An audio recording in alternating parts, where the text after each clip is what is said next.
So I want to give you a connection between starvation and learning disabilities. So some of you may or may not know that I was a Vietnamese adoptee from Vietnam, starving at the end of the Vietnam War, and was adopted by a family that basically nursed me back to health and gave me an opportunity that I did not squander. And so now I kind of see the connection why they dubbed me as learning disabled when I was in elementary school. Because, yeah, I came from a starvation background and I had conflicting viral information that would not allow me to maximize the food supply. So even though they protein loaded me as a kid when I was a baby, when they finally did get me stabilized, um, I wasn't able to utilize all the nutrition. So obviously, well, not obviously, but behavioral problems and learning disabilities come from starvation. It's when you finally are able to maximize all the intel in the food supply, it will add to your intelligence. So if you are cognitively disabled, you are learning disabled, you have neurological issues. I mean, every single cancer, disease, and chronic illness comes from a body at a deficit because they cannot maximize all the nutrients in the food supply. And why that happens is because of the conflicting viral programming. And so now I see the bigger picture because I came from the most extreme background. Okay, y'all know about the Vietnam War. Y'all know that the southern Vietnamese were taken over by the North Vietnamese, and then the fall of Saigon, all the babies that were able to get out were flown out and then adopted by different families in America and all over the world. And some babies were more at a deficit than other babies. Okay, and so you now have to make that connection that food is intel.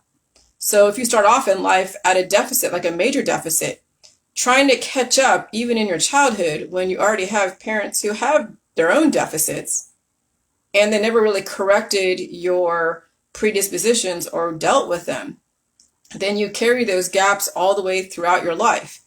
And that's why there's so much diversity in our population, because we have different people at different levels and stages of evolution and de-evolution.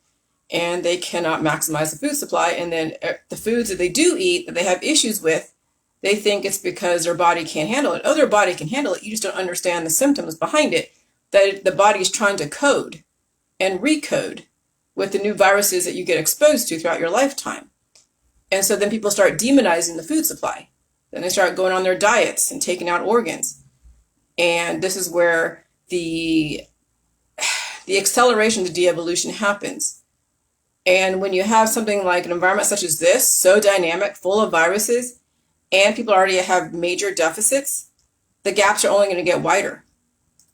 Because the more you try to recode your body with the food supply and with these new viruses, the more it hurts. And so then people paint themselves into a corner where they don't have hardly anything they can eat anymore, which means they're going to diminish their intelligence because they're not getting the intel from the food. And then they also take things to even dumb themselves down even more through starvation and all the different antibiotics and the therapies. And so that's why we have a diminishing of intelligence in our society, because people cannot handle the food supply. Not because the food is bad, because they don't have what it takes to understand the symptoms behind why you are in pain when you eat food. And so we also experience that in our group. When people come into the group at a major deficit, have a hard time eating food, when they're finally able to eat food, it's very painful, not as painful as it was because they're allowing the salt to activate their immune system. Then you start seeing the correlations between food and coding and evolution, and then why people stay away from food, because they don't want to deal with the pain behind the evolution of the food supply. And so, yeah, there is no food that's poisonous. If it's a fruit and vegetable or FDA approved, it's all fine as far as the food's concerned. It's the bodies that are at a deficit. So I see the bigger picture, because I'll tell you what, nowadays, if I were to start over again with better predispositions, I would probably surpass most of my classmates today. because now I understand the power of food, power of symptoms, the power of viruses. And I would use that to my benefit versus those that are taking all the different vectors and starving themselves. But I remember as a kid, I said, one day I'm going to be the smartest person in the world. One day, because I felt like I was the dumbest person because I came from a very, very aggressive background that did not allow me to code all the food in my body. So I came at a deficit into this world, into the school system with my own behavior problems and nutritional issues. And so if you want your kids to maximize the intelligence of the world, they have to be able to balance the food and their environment and deal with all the viruses and the symptoms. And they must do a reset because they came into this world with predispositions that were passed down from you. And they have to be able to understand their first and second lines of defense without being afraid of them. When you teach your kids how to expel mucus, not get it sucked out or dried up through the therapeutics, they'll understand the power of their diaphragm. They'll understand that it's okay to have a diarrhea.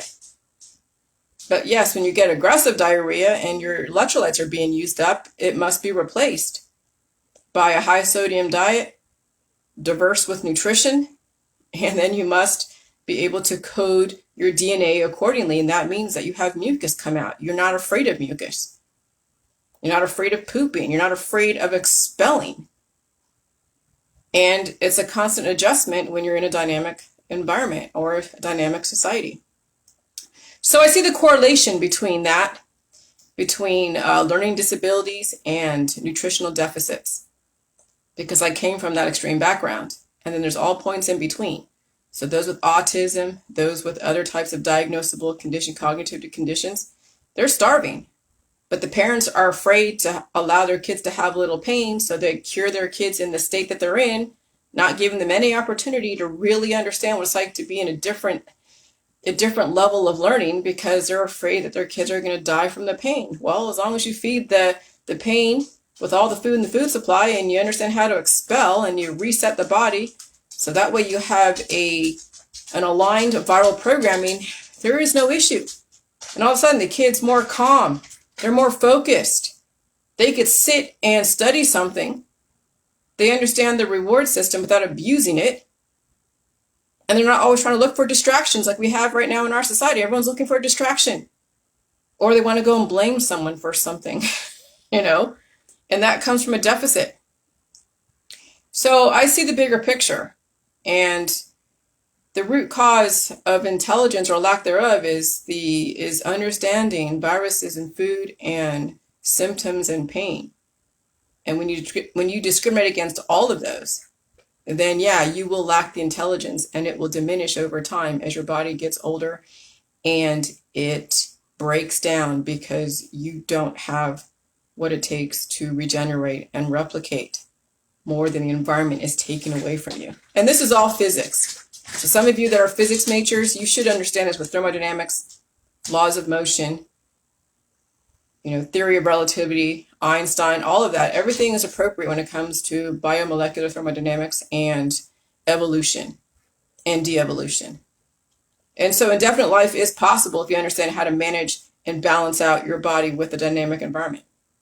Indefinite life, immortality is not out of the question, but it's not pain-free.